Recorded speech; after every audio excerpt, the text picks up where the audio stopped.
How Amazon Dominated E-Commerce. Success Story of Jeff Bezos. What if I told you that the world's largest online retailer started in a garage with just $10,000 and a crazy idea to sell books online? Today, we're diving deep into one of the most incredible business success stories of our time. How Jeff Bezos built Amazon from a simple online bookstore into the e-commerce empire that changed how the entire world shops. If you're ready to discover the strategies, the setbacks, and the bold decisions that turned Amazon into a trillion-dollar company, then you're in the right place. And hey, if you find this story as fascinating as I do, make sure to hit that subscribe button and ring the notification bell. Trust me, you won't want to miss our upcoming videos on other business legends. So grab your coffee, get comfortable, and let's uncover how one man's vision of customer obsession revolutionized not just shopping, but cloud computing, artificial intelligence, and even space exploration. This is the Amazon story you've never heard in full. The Garage Beginning. Our story begins in 1994, but not in Silicon Valley like you might expect. Picture this: a 30-year-old Wall Street executive named Jeff Bezos is driving cross-country from New York to Seattle with his wife Mackenzie, frantically typing up a business plan in the passenger seat. Bezos wasn't your typical entrepreneur. He had everything going for him on Wall Street: a prestigious job at D.E. Shaw, a hefty salary, and a promising future in finance. But he couldn't shake off what he called his regret minimization framework. He imagined himself at 80 years old, looking back on his life. Would he regret not trying to build something during the internet boom? The answer was clear. The numbers were staggering. Web usage was growing at 2,300% per year. Bezos knew he had to act fast. But why books? Here's where his analytical mind kicked in. Books had several advantages.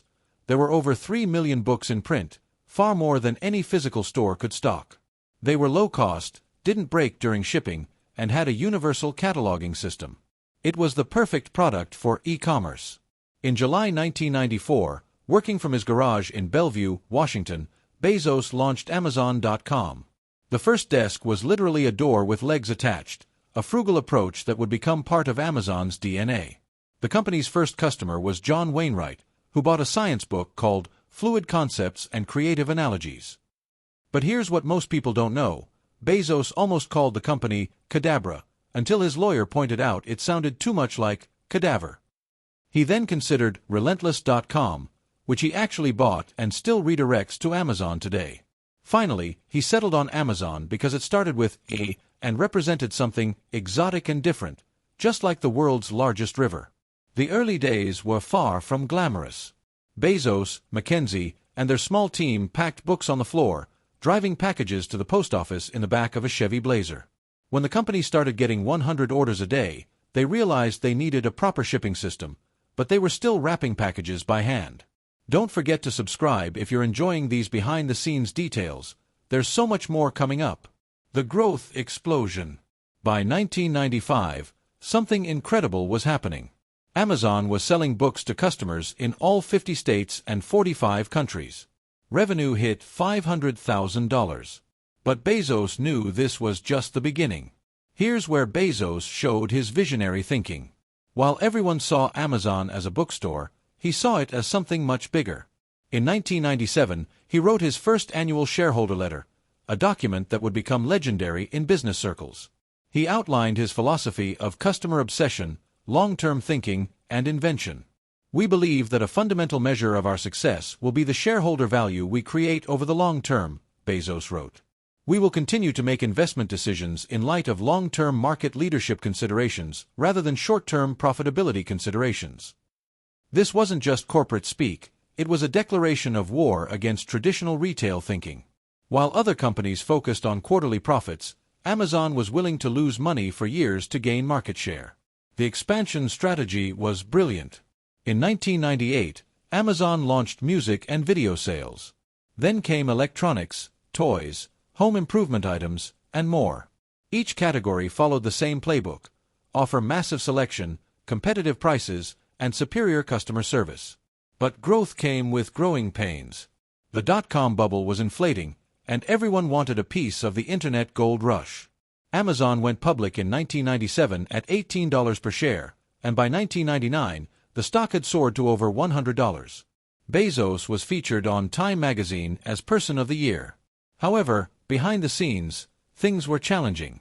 Amazon was spending massive amounts on infrastructure, warehouses, and technology. Critics called it Amazon.bomb and questioned whether the company would ever turn a profit. The stock price was incredibly volatile. It would swing 10 to 15% in a single day. Then came 2000, the dot-com crash. Amazon stock plummeted from over $100 to just $6. Hundreds of internet companies went bankrupt. Many thought Amazon would be next. Business magazines wrote obituaries for the company. Employees were laid off, and the future looked bleak. But this is where Bezos's long-term vision really shined. While competitors were cutting back, Amazon doubled down on customer experience and operational efficiency. They improved their recommendation engine, streamlined their supply chain, and continued investing in technology. The company introduced features that seem obvious now but were revolutionary then: one-click purchasing, customer reviews, and personalized recommendations. Each innovation made shopping online easier and more enjoyable than going to a physical store. Make sure you're subscribed because we're about to get into the real game-changing moments that transformed Amazon from an online retailer into a technology powerhouse. The platform revolution. Here's where the Amazon story gets really interesting. In 2000, while recovering from the dot-com crash, Bezos made a decision that would completely change the trajectory of the company. He opened Amazon's platform to third-party sellers. This was controversial internally. Why help competitors sell on your platform? But Bezos understood something profound. Amazon's real strength wasn't just in selling products, it was in the infrastructure they'd built. The warehouses, the payment systems, the customer service capabilities, all of this could serve other businesses too. The Amazon marketplace launched quietly, but its impact was enormous. Suddenly, millions of products were available that Amazon didn't have to buy, store, or ship themselves. They just took a commission. It was brilliant. They turned their competitors into their customers. By 2006, something amazing happened. Third-party sales actually exceeded Amazon's direct sales for the first time. The platform was working exactly as Bezos had envisioned. But the real masterstroke was yet to come. In 2006, Amazon launched Amazon Web Services, AWS. This move was so unexpected that even industry experts didn't understand it at first. An online retailer was suddenly competing with Microsoft and IBM in enterprise software? The backstory is fascinating. Amazon had built incredible computing infrastructure to handle their own massive traffic spikes during holiday shopping seasons. They realized they could rent out this computing power to other companies when they weren't using it themselves. AWS started with simple storage and computing services, but it quickly became clear they were onto something huge. Startups loved it because they could launch sophisticated applications without buying expensive servers. Large enterprises loved it because they could scale up or down instantly. Companies like Netflix, Airbnb, and Spotify built their entire businesses on AWS. Even competitors like McDonald's and Coca-Cola started using Amazon's cloud services. AWS was generating billions in revenue with much higher profit margins than retail. Meanwhile, Amazon was also revolutionizing logistics. They were building a fulfillment network that was faster and more efficient than anything that existed before. The introduction of Amazon Prime in 2005 was another game-changer. For $79 per year, now $139, customers got free 2-day shipping on millions of items. People thought Bezos was crazy. How could free shipping be profitable? But the psychology was perfect. Once customers paid for Prime, they were incentivized to buy everything from Amazon to get their money's worth. Prime members didn't just shop more frequently, they became emotionally invested in the Amazon ecosystem. When Prime Video launched, then Prime Music, then Prime Reading, customers had even more reasons to stay loyal. The numbers were staggering. Prime members spent twice as much as non-Prime members. They renewed their memberships at rates above 90%. Amazon had created the most successful loyalty program in retail history. Hit that subscribe button if you're amazed by these strategic moves, because we're about to explore how Amazon expanded into completely new industries. Beyond retail, the empire expands. By 2010, Amazon had proven that online retail could work at massive scale. AWS was growing exponentially. But Bezos wasn't satisfied. He had bigger ambitions. to build what he called Earth's most customer-centric company. The expansion into new areas seemed random to outsiders, but there was a method to the madness. Each new venture leveraged Amazon's core strengths: technology infrastructure, customer data, and operational excellence. Take the Kindle, launched in 2007. Amazon wasn't a hardware company, but they understood that controlling the entire customer experience, from device to content delivery, would create a more seamless experience. The first Kindle sold out in 5.5 hours and remained out of stock for 5 months. Amazon didn't just create an e-reader, they revolutionized publishing. They offered authors higher royalty rates than traditional publishers and made self-publishing accessible to everyone. Suddenly, Amazon was competing with the entire publishing industry. The same pattern repeated with Amazon Studios and Prime Video. Instead of just licensing content like Netflix initially did, Amazon decided to create their own shows and movies. Series like The Marvelous Mrs. Maisel and The Boys weren't just entertainment, they were Prime membership drivers.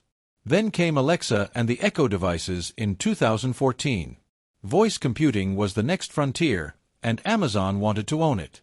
The Echo seemed like a risky bet. Who wanted to talk to a cylinder in their living room?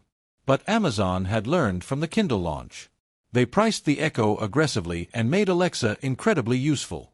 Within a few years, Alexa was in millions of homes, controlling smart devices, playing music, ordering products, and collecting valuable data about consumer behavior. Amazon had created an entirely new category of device and dominated it from day one. The acquisition strategy was equally impressive.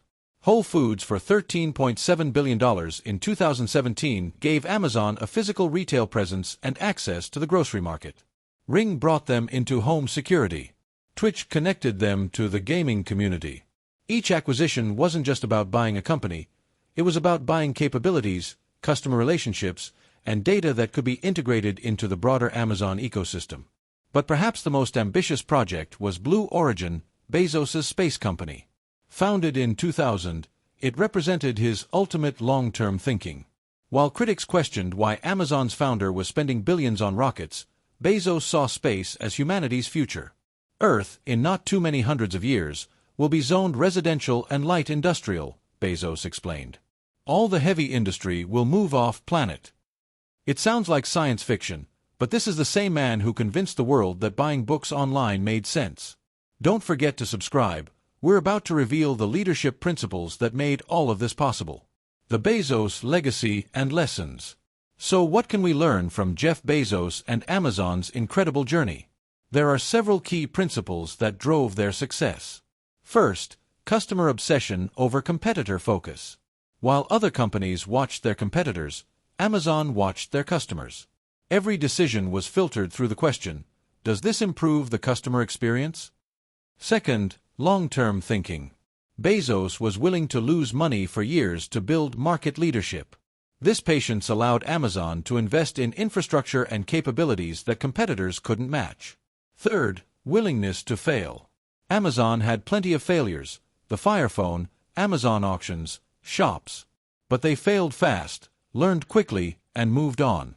As Bezos said, if you're not failing, you're not innovating enough.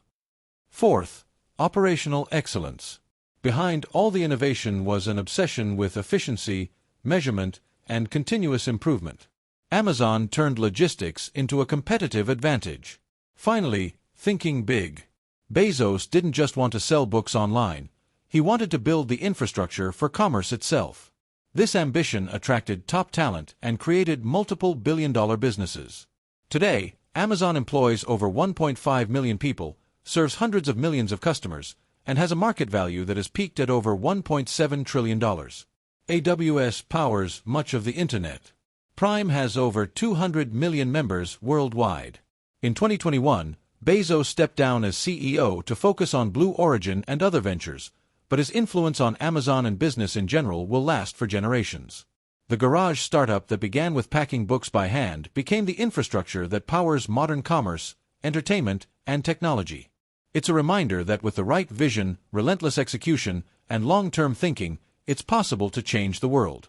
If this story inspired you to think bigger about your own goals and projects, make sure you're subscribed to this channel. We're constantly bringing you the strategies and stories of the world's most successful entrepreneurs and companies. Hit that notification bell so you never miss an upload, and let me know in the comments, what's the biggest lesson you took from Amazon's story? Thanks for watching, and I'll see you in the next video.